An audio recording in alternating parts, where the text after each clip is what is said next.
කාර්මික හා තාක්ෂණ විද්‍යාලවල නවාධ්‍යයන වර්ෂයේ පැවැත්වෙන පාඨමාලා සඳහා සිසුන් ඇතුළත් කර ගැනීමට අදාළ ගැසට් නිවේදනය නිකුත් වුණා. ඒ අනුව විශේෂයෙන් NVQ 5 සහ 6 මට්ටමේ පාඨමාලා සඳහා ඔන්ලයින් අයදුම් කිරීම අනිවාර්ය වෙනවා. නමුත් NVQ 3 සහ 4 මට්ටමේ පාඨමාලා සඳහා වුවත් ඔන්ලයින් අයදුම් කිරීමේ හැකියාව තියෙනවා. ඔයාගේ ස්මාර්ට් ෆෝන් එකෙන් ටෙක් එකේ කෝස් එකට ඔන්ලයින් ඇප්ලයි කරන්න කොහොමද කියලා දැන් අපි බලමු. මුලින් ඔයාගේ ෆෝන් එකේ data on කරලා වෙබ් බ්‍රවුසර් එක ඕපන් කරගන්න. වෙබ් බ්‍රවුසර් එකේ උඩ mis.dtet.gov.lk කියලා ටයිප් කරලා go press කරන්න.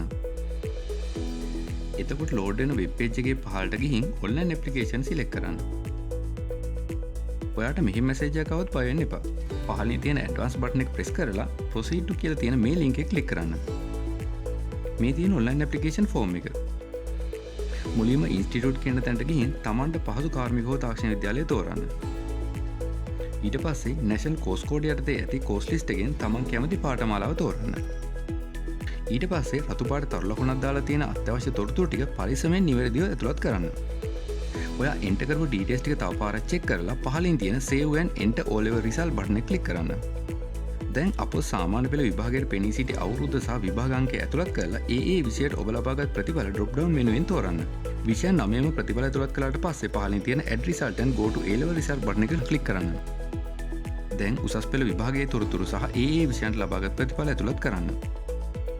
ඇතුළත් කරපු තොරතුරු නැවත පරීක්ෂා කරලා පහළින් තියෙන add result and go to applicant button එක ක්ලික් කරන්න.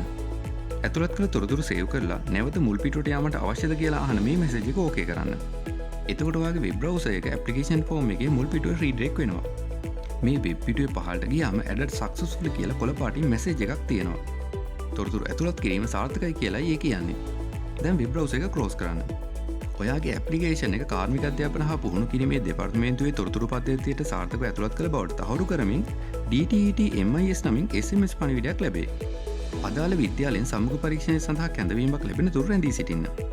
ගැටලුවක් වෙතොත් අප වෙත දන්වන්න. ස්තුතියි.